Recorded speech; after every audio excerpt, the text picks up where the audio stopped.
Assalamualaikum warahmatullahi wabarakatuh. Oke guys, kembali lagi bersama saya di channel YouTube It's Me PUBG Mobile.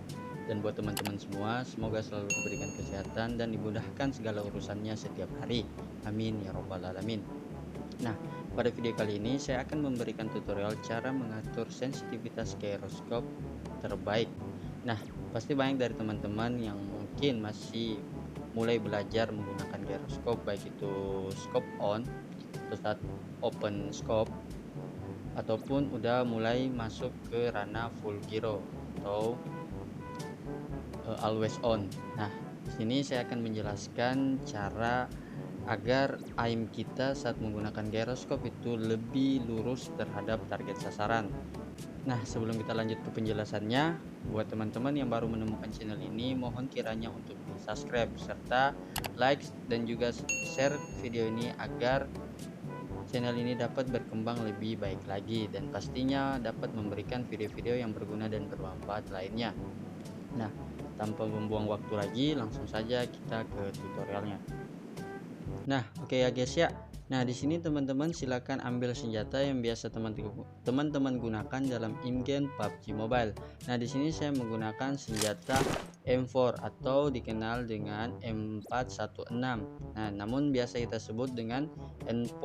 Nah, mengapa saya menggunakan senjata ini? Karena senjata ini merupakan senjata yang paling sering teman-teman gunakan, termasuk saya sendiri, dalam menembak musuh baik itu jarak dekat maupun jarak jauh. Nah, jikalau sudah, teman-teman silakan lengkapi attachmentnya seperti muzzle, grip, magazine dan juga popornya. Nah, di sini saya jelaskan sedikit. Di bagian muzzle di sini saya menggunakan kompensator. Nah, kenapa saya menggunakan kompensator? Padahal ada flash hider atau peredam api dan juga ada suppressor. Nah, di sini karena kompensator itu memiliki kelebihan dalam menahan manajemen recoil 2 kali. Nah, artinya apa yang dimaksud dengan manajemen recoil ini? Yaitu manajemen recoil ini itu dapat membantu menahan hentakan senjata baik itu vertikal maupun horizontal. Nah, sehingga pegangan ini sangat cocok agar digunakan saat kita menembak musuh yang jaraknya 100 hingga 150 meter. Nah, terus untuk gripnya sendiri saya menggunakan Angel Pro Grip. Nah, mengapa saya menggunakan Angel Pro Grip? Karena Angel Pro Grip ini memiliki 2 kali manajemen recoil horizontal, yang artinya di mana pegangan ini memiliki kelebihan dalam menahan recoil senjata horizontalnya, yaitu ke kanan dan ke kiri. Nah, ini pegangan ini sangat rekomendasi buat teman-teman semua yang udah mampu menahan recoil senjata secara vertikalnya. Nah, karena kenapa? Karena di antara semua grip ataupun pegangan yang ada dalam game PUBG Mobile, cuma Angel Pro Grip sendiri yang memiliki kelebihan dalam menahan recoil horizontal. Nah, bisa saya contohkan seperti ini.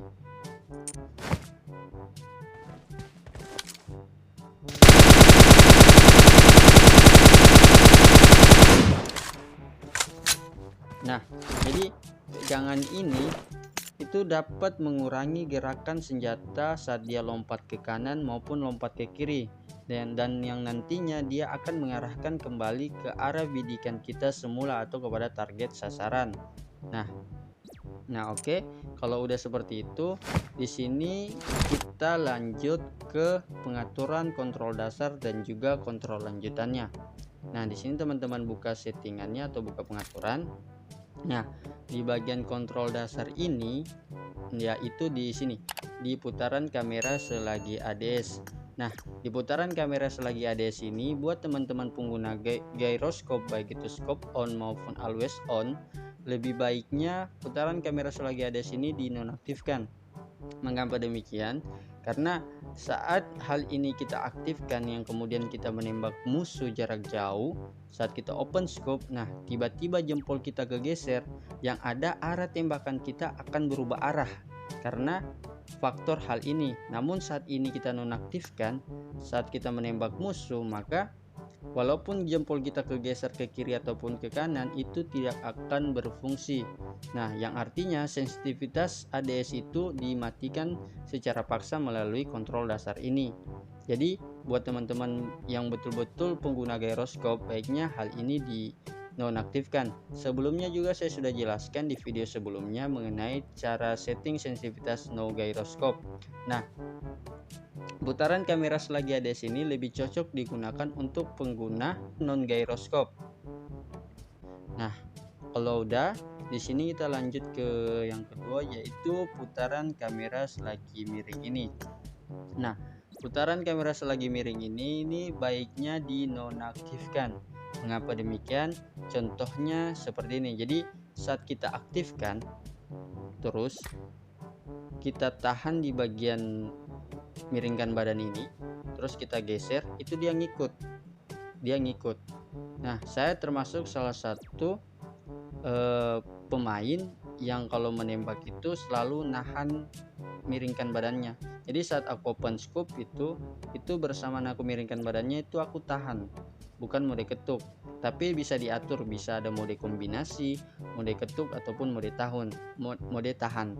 Nah, namun berbeda halnya jika hal ini kita nonaktifkan. Nah, saat kita nonaktifkan, saat ini kita tahan terus kita geser, ini tidak akan berfungsi. Begitupun sebaliknya, tidak akan berfungsi. Jadi dia dimatikan paksa.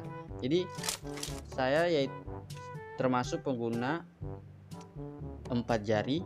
Itu saat aku menembak, aku selalu nahan bersamaan dengan ini. Jadi hal itu saya matikan karena saya udah yakin terhadap gyroscope saya sendiri. Nah, namun itu berbeda tergantung dari teman-teman sendiri, karena pastinya ada yang teman-teman yang mungkin masih dibantu dengan gerakan jempolnya saat menembak musuh, dan juga pastinya ada juga betul-betul mengandalkan gyroscope-nya. Jadi untuk hal ini itu disesuaikan saja. Nah, kalau udah, kita masuk di kontrol lanjutan. Nah, di kontrol lanjutan di sini teman-teman bisa lihat sendiri gyroscope saya itu yang saya gunakan yaitu selalu aktif atau always on. Nah, untuk fitur bidik di sini teman-teman silahkan ikuti seperti ini. Nah, untuk fitur rotasi kamera bidiknya teman-teman nonaktifkan saja. Nah, kalau udah, kita masuk ke sensitivitasnya. Nah, di sini buat teman-teman semua yang memang sudah tidak menggunakan sensitivitas ADS, lebih baik dimatikan saja. Nah, di sini bisa dimatikan, dinonaktifkan seperti ini. Nah, mengapa demikian? Karena hal ini dapat memperkuat akurasi aim teman-teman saat menembak musuh dengan mengandalkan gyroscope-nya atau gerakan HP-nya. Nah, karena kenapa? Saat kita mengaktifkan sensitivitas ADS-nya itu bisa berpengaruh saat kita melakukan tembakan. Karena sensitivitas ADS ini berfungsi saat kita melakukan tembakan, yang ada saat ini digabungkan atau dikontribusikan dengan gyroscope, bisa jadi ini akan berpengaruh terhadap recoil kita atau stabilitas menembak kita terhadap target sasaran. Makanya oleh karena itu sensitivitas ADS ini baiknya dimatikan atau dinonaktifkan. Nah, terus untuk di bagian gyroscope di sini teman-teman jangan sampai salah pengertian. Jadi apa yang dimaksud dengan sensitivitas gyroscope dan juga apa yang dimaksud dengan sensitivitas gyroscope ADS itu memiliki perbedaan, walaupun perbedaannya tidak jauh berbeda.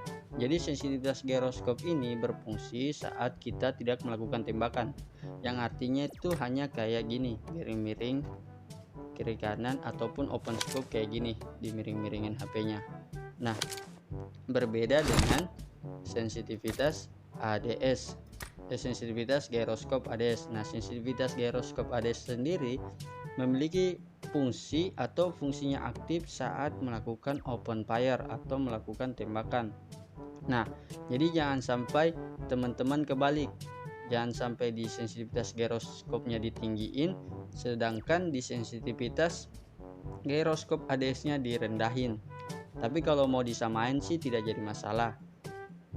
Tergantung kenyamanan teman-teman masing-masing.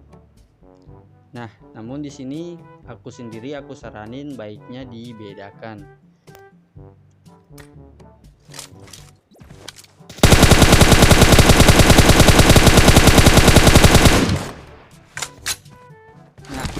Terus satu lagi kawan-kawan, kalau teman-teman udah paham mengenai tentang sensitivitas giroskop dan juga giroskop ADS-nya, nah aku perlu tekankan, jadi buat teman-teman semua kalau ingin menembak itu baiknya lakukan dengan jongkok.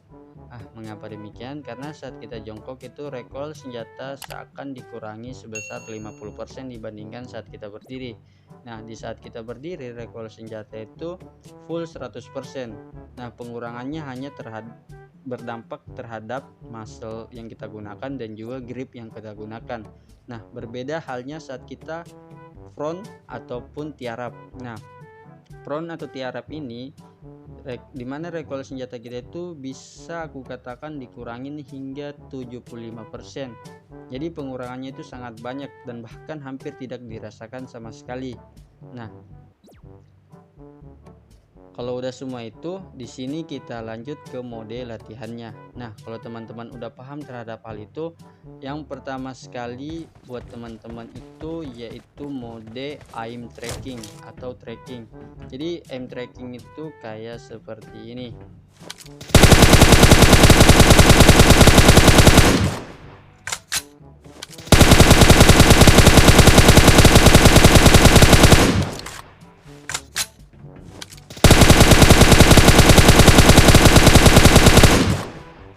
Nah, aim tracking sendiri ini berfungsi saat kita menembak musuh yang sedang bergerak atau biasanya mereka bergerak menggunakan kendaraan. Nah, kalau udah seperti itu, kalau teman-teman udah latihan dan teman-teman udah rasa enak menggunakan giroskop dengan cara latihan ini, maka teman-teman lanjut terhadap aim target atau artiannya sesuaikan titik tengah skop ini dengan target sasaran. Nah, contohnya itu seperti ini.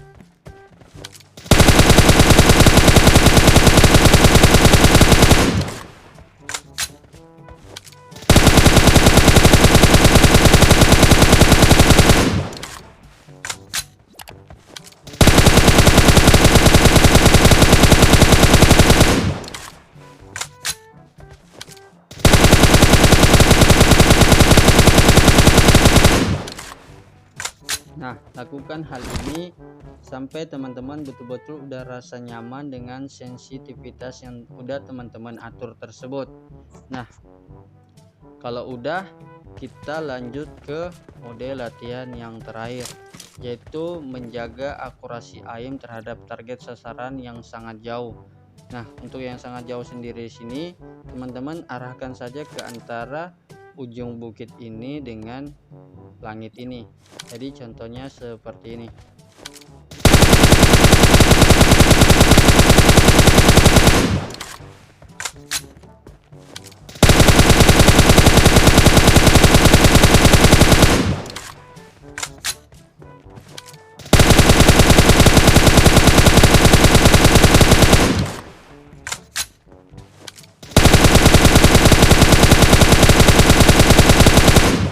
Nah, fungsinya apa? Fungsi daripada menjaga aim target ini yaitu agar teman-teman udah mampu menahan sasaran recoil teman-teman agar tidak jauh lari daripada target sasaran. Makanya aim target ini aku kasih mode latihannya itu antara kedua hal ini, kayak misalnya antara ujung gini dan begitupun ujung bukit, antara ujung gunung bukitnya dengan langitnya. Jadi dia berantara pas di bagian-bagian sini agar teman-teman bisa lebih mampu lagi menahan stabilitas recoilnya.